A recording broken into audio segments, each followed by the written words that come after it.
Assalamualaikum warahmatullahi wabarakatuh.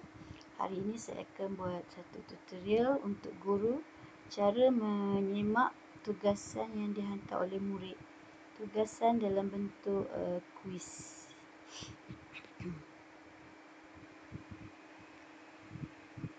Okey.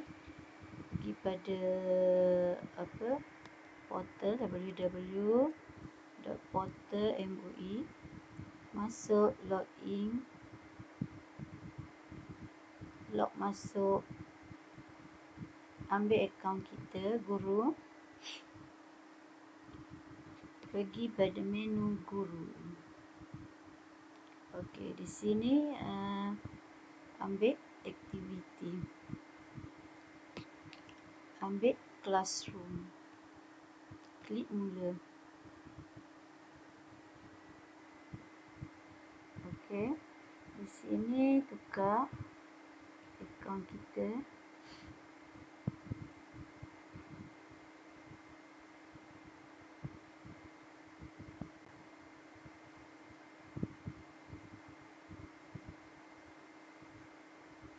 Okey, seterusnya saya pergi pada kelas Pak Adin dan saya pergi pada classwork. Tugasan yang saya akan tanda pada hari ini adalah tugasan ini. Okey, bila saya klik tugasan ini, terdapat 5 orang pelajar yang telah menghantarnya. Okey, saya klik pada 5 orang pelajar.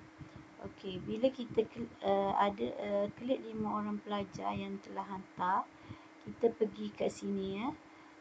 Kita pergi kat sini, kita tekan import grade. Okey, kita tekan import. Dia akan import dan di sini kita akan dapat markah. Kita akan tengok markah murid-murid yang jawab tadi. Okey, di sini kita boleh return. Lepas tu boleh private message. Terima kasih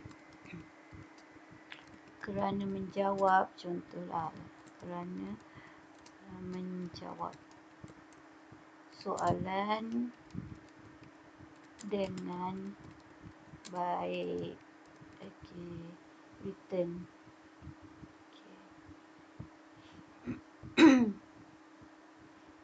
Okey, bila kita return, dekat sini dia terus naik grade orang yang kita return tadi. Itulah dan akan ada satu submission return. Maknanya kita bagi feedback kepada pelajar yang sudah menjawab, dan nama di sini dia dah tak adalah sebab dia dah dipulangkan balik kepada pelajar tadi. Pelajar dapat tengok markah dia. Begitu juga dengan yang seterusnya. Contoh, okey, saya return balik.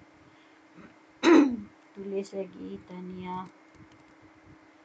Contoh tahniah.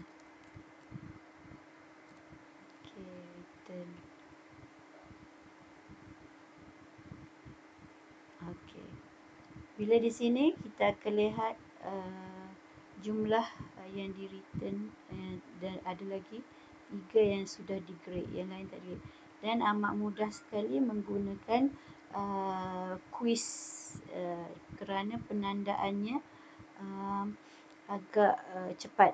Okey, itu sahaja tentang cara menanda tugasan murid dalam bentuk kuis.